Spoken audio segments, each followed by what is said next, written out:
The history of Carinosa will be presented by Lina Ferdelena, Jelly Casinto, and Ina Caparas. Good afternoon, everyone. Before anything else, I just want to introduce first myself. So my name is Jelica A. Cinto, and I'm going to discuss to you the history of Carinosa. Later on, Ms. Delenia and Ms. Caparas will also discuss the other part of history. But now let's move on to the next slide. Look, so as you can see on the picture, we have a girls and a boys. So, kung ano yung costume ng babae, pare-parehas lahat at ganun din sa lalaki. Meron silang hinahawakang handkerchief. And I know that you already have an idea about what kind of costume they are wearing. Pero to enlighten other students din, mamaya i-discuss siya ng other members namin. And this picture is a example of Carinosa dance. So, let's move on to the next slide. So, what is Carinosa? Sabi nito, Carinosa is one of the national dances that we should be proud of. So, as a Filipino, kailangan maging proud tayo sa kung anong dances yung meron tayo. And knowing Carinosa, it is a well-known dance in our country na kahit saang lugar, nakikita natin siya at napapanood natin. Although hindi lang siya masyado kapansin-pansin ngayon kasi nga mas maraming modern dances ang pumapasok sa atin and may mga apps tayong ginagamit. Pero hindi ibig sabihin na naglalaho siya. Marami pa rin sa iba't ibang lugar ang pine-perform ang Carinosa. And usually, sa mga dance competition, nakikita natin siya or ina-apply din siya ng mga performer. Yun nga lang, madalas hinahaluan nila yon ng pagiging modern. Since para makarelate din naman yung mga tao. And, meron din na kapag may mga turista, pina-perform nila yon as an intermission number para ipakita at ipagmalaki kung ano yung dances na meron tayo as a Filipino. And the next one is Carinosa or Carinyosa, means affectionate, lovable, or amiable. And yung most common na ginagamit na version is yung hide and seek kung saan meron silang ginagamit na fun and yung handkerchief. And the first ever published notation of the Carinosa dance steps was from the book Philippine Folk Dances and Games by Francisca Reyes Tolentino.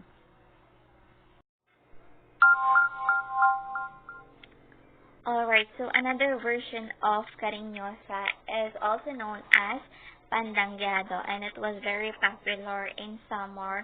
Wala siya masyadong information about sa dance na to, pero isa lang yung nakita namin doon na it is performed or mostly pina-perform talaga ang Pandangyado Carinosa sa summer every time na merong mga occasion.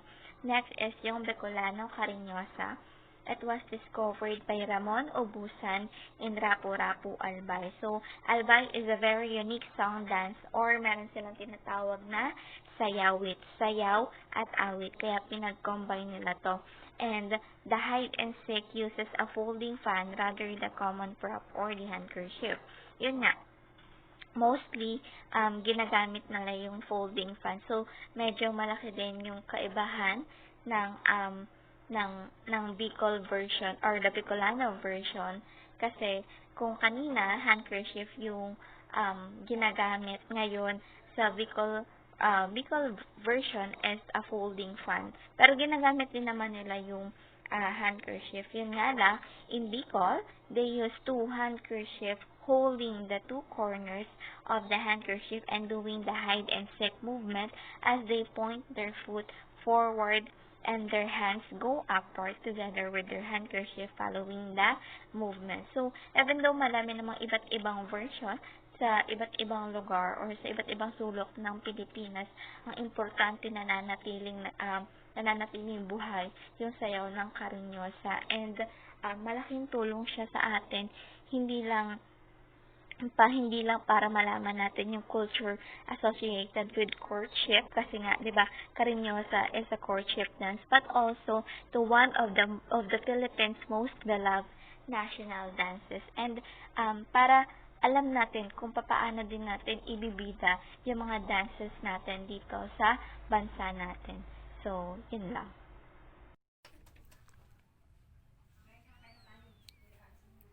Good day, everyone. I'm Lennifer Odelenya from Group 2, and I will discuss some parts of the history of Carinosa.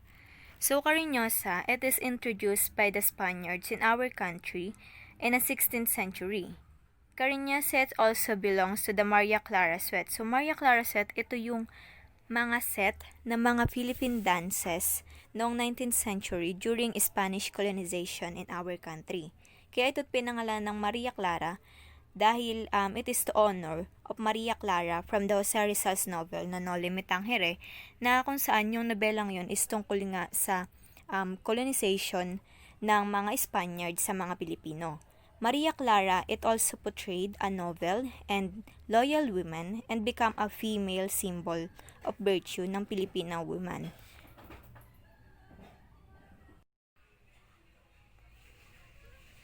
Let's proceed to the different version in different regions. Since nag-start ang Carinosa sa Panay Islands and nung kumalat ito sa buong Pilipinas, nagkaroon ng iba't ibang version ng Carinosa. Meron tayong Carinosa Bengawan that was discovered by Petronella Suarez, Balsena's Carinosa or Tatay Meroy Carinosa that was discovered by Jose Balsena. This version dramatized Tatay Meroy's pursuit of his partner who teases him by flirting. Meron din tayong San Joaquin Carinosa that was discovered by Libertad Fajardo and her daughter Joan in San Joaquin, Iloilo. San Joaquin Carinosa also considered as the most flirtatious of all known version. Here, the couple does not do simply some hide and seek and a vertically spread handkerchief, but also does the combing of each partner's hair and even putting a powder puff. So, yung San Joaquin Carinosa, hindi lang basta nag-hide and seek yung mga partner, but they also kinakamb nila yung hair ng bawat isa, and yung boy naglalagay ng powder dun sa cheeks ng babae. Good afternoon. I am Aino Caparas, one of today's reporters, and this time, we will tackle about the costumes, props, and equipments used in Carinosa. First is the Maria Clara gown.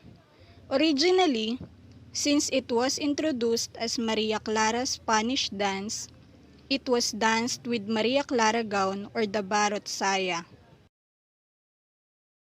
Next, kamisa or kimono and patadyong. To show nationalism, Filipinos started to make some changes. The kamisa or kimono and patadyong were added as costumes for this dance. This pair of costume is partnered with a panuelo or commonly called bandana. Camisa de chino. For men, they wore camisa de chino and paired it with the colored scarf and pants. Next is the barong Tagalog. It is the initial costume for Carinosa. Men would wear this with a camiseta underneath this barong. Fan or handkerchief. Fan or handkerchief plays an important role in this dance, as it places the couple in a romantic scenario. Both are used in the hide-and-seek movement. In Bicol, they used handkerchief instead of a fan. The musical instrument mainly used in Carinosa is the rondalla, or a string instrument ensemble. Instruments such as bandurias, guitars, basses, mandolins, and drums are also used.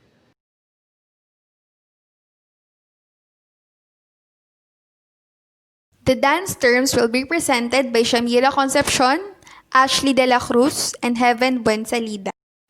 Hello everybody, my name is Shamira Concepcion, and I am the first reporter for the dance terms in Carinosa. First, I would like to have a quick review.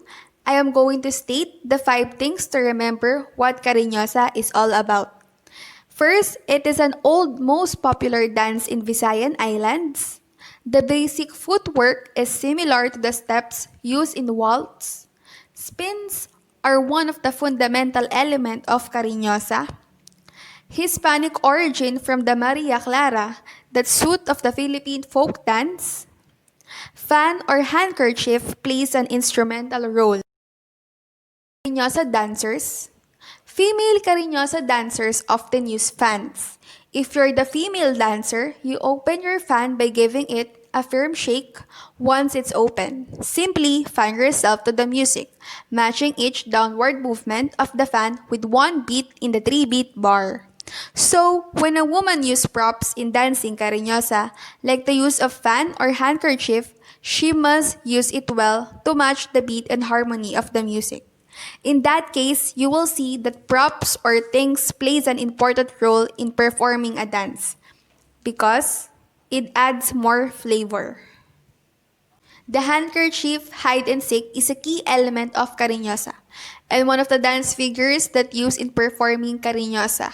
So each partner holds two corners of the handkerchief and stand facing each other, holding the handkerchief so it blocks the view of the other's partner's face. On the first beat of the 3-beat musical bar, both partners lean to the right side and pick at each other around the handkerchief.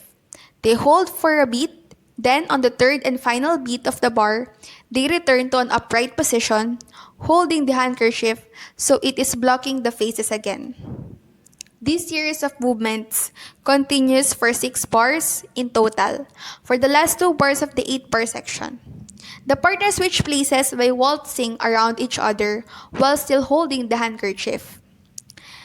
It is the most common use dance figure or steps in dancing Carinosa. You will see some pictures presented in this dance figure as we go along in the topic. So when you dance Carinosa, you always prioritize the use of props and have a good cooperation to your partner to perform the dance well. Just to add some facts, the female dancer of the Carinosa pair holds her skirt with one or both hands, pinching the fabric of the skirt with the thumb and forefinger at the side at about mid-thigh level. One of the dance figure and dance terms of Carinosa is pointing, where the two dancers, male and female, starts with the right foot and take 3 steps forward and meet at the center. They take 4 touch steps in front, right and left alternately, take 4 steps forward to partner's place by passing each other by right shoulder, turn right about to face each other, and close right to left. At the end of this topic, I will provide some videos to help you distinguish and see the dance figure. Hide and seek with a fan. In this figure, the girl will hold and open a fan with right hand, pointing her right foot in front and covering her face with the fan. Meanwhile, her partner will point his right and left foot alternatively in front, looking at his partner from underneath the fan, and the hands are placed on the waist as they execute the hide and seek with the fan. And fanning, this position will take 3 steps forward to the center, as the girl kneels while the boy passes around her on the right, to stand behind her and faces the same direction. The boy points right and left foot 4 times alternatively in front, looking at the girl over her right and left shoulders alternatively. Flirting with handkerchief. As they start to figure, the partners turn right shoulders toward each other, starting with right foot, take 8 wild step forward, moving around clockwise. Good afternoon, everyone. I am Heaven de Bonsalida and I will discuss some of the dance terms in Carinosa. Carinosa introduces a dance courtship while using handkerchief. So the couple is in a romantic setting. The female use handkerchief, holding the 2 corners of the handkerchief and doing hide and seek movement as they put their feet forward and their hands go upward together within the handkerchief following the movement. The couple does not simply do some hide and seek on a vertically spread handkerchief. It represents a man courting a woman while being restricted from touching her. During old times kasi, flirting, in terms of technique, basically, male and female performers flirt with each other through the use of hide-seeking gestures, Flirting because this dance has to do with how male court a female before. Palms touching, so the partners facing each other. 4 touch steps in front, right and left alternately. Hands in front parallel to each other at the waist level. Elbows close to the waist with palms touching each other. So, yung kamay ng lalaki is nasa ilalim and then yung sa babae naman is yung nasa taas. Then, after count 1, 2, 3, reverse position, yung nasa baba naman is yung babae. And then, yung kamay naman ng lalaki is nasa taas. Then, after nila magawa yung iba't ibang figure, then, magpapalit na sila ng pwesto.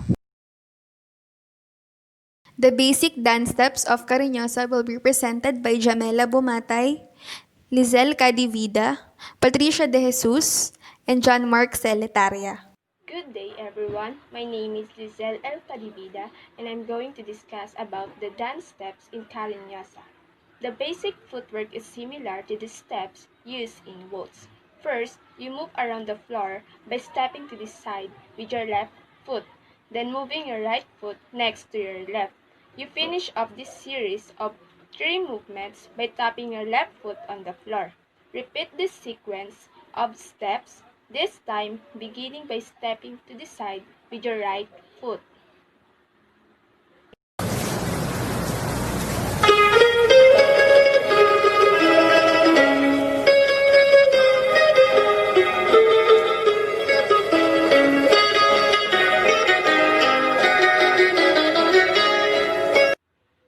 Spins are another fundamental element of Carinosa. They take up the last 2 bars of an 8-bar sequence. If you are the male half of the dancing pair, you either fold your hands behind your back or put your hands on your hip post is to make sure your thumb point inward toward your waist and your knuckles. Rest on your love handles, even if you don't have them. If you are the female, hold your skirt up a few inches of the floor by taking each side of your skirt between your thumb and forefinger. You can either do 2 turns, 1 for each 3-beat bar, or 1 turn on the first 3-beat bar. For the latter, you simply stand still for the last 3-beat bar. You always turn to the right.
day, everyone. My name is Jamela Marie Arbumatay from PICA 06302A, and I will discuss the 8-figure steps of Carinosa.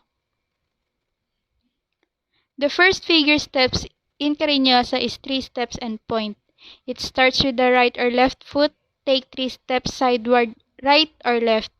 Point left or right foot in front in 16 counts. Right hands in reverse T position and left hand on skirt or waist.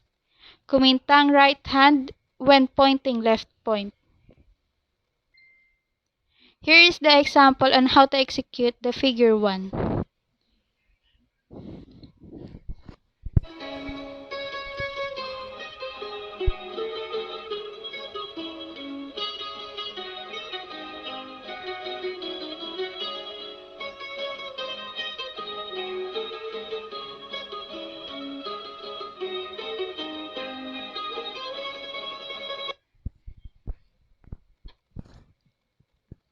Next is second figure steps in Carinosa. Pointing.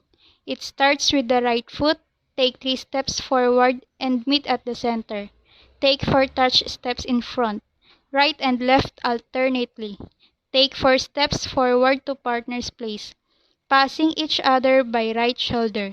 Turn right about to face each other and close right to left. Here is the example on how to execute the figure 2.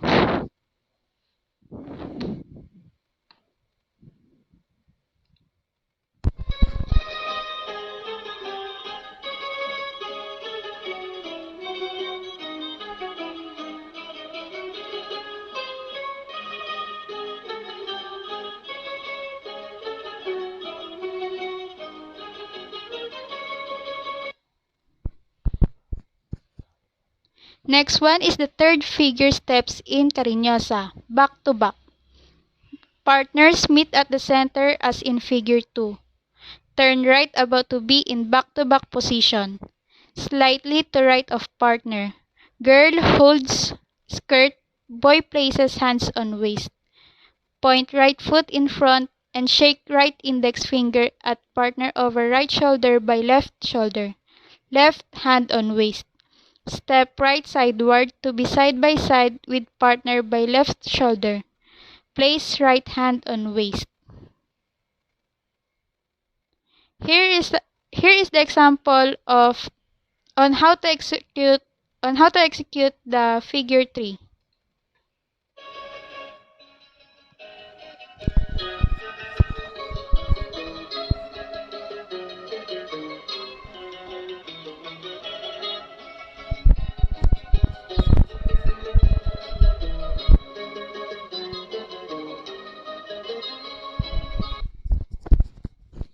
Okay, next. Fourth figure steps in Carinosa, hide and seek with fan. The girl hold and open fan with right hand. Point right foot in front and cover face with fan. The boy point right and left foot alternately in front and look at partner from underneath the fan. Hands on waist. Okay, let's watch the video on how to execute the figure 4.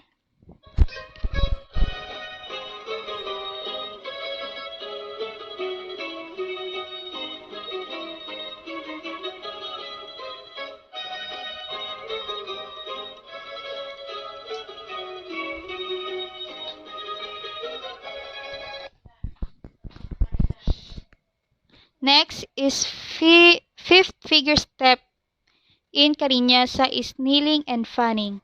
Take 3 steps forward to the center. Girl kneels while boy passes around on right of girl to stand behind her and faces the same direction as girl.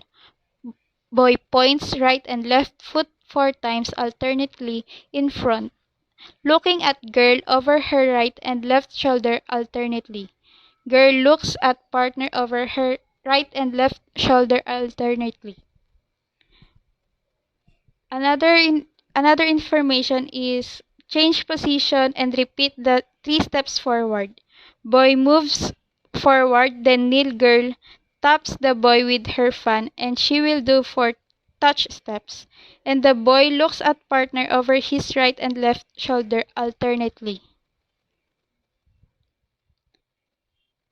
This is figure 5.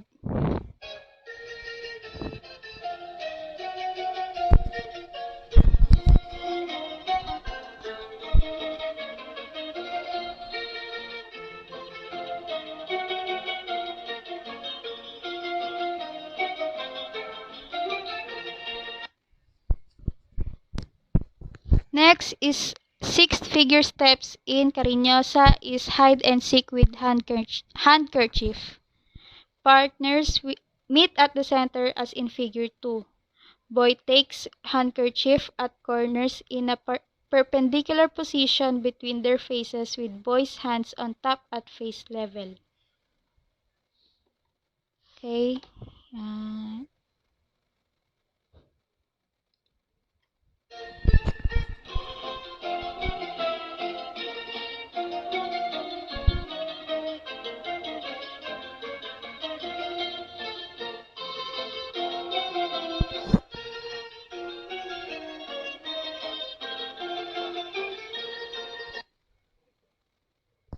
7 figure steps flirting with handkerchief. Partners turn right shoulders toward each other. Starting with right foot, take 8 waltz steps forward, moving around clockwise. Girl holds handkerchief at one corner and place it over her right and left shoulder alternately at every measure, looking back at the boy at the same time. Boy in the meantime follows behind girl, stretching out right and left hand alternately, as thought as as though they were trying to catch the free end of the handkerchief. Figure 7.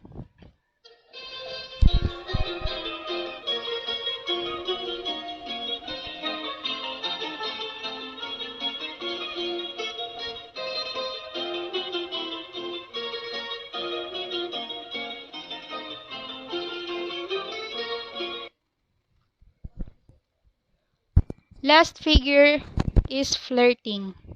Start by taking 2 waltz steps to meet at the center. Meet girl leading in front.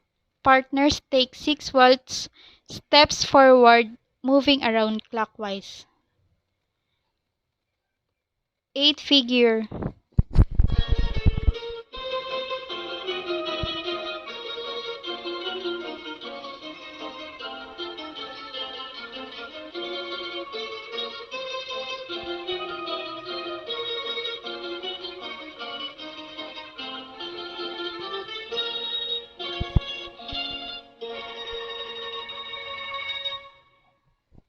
That's all. Thank you.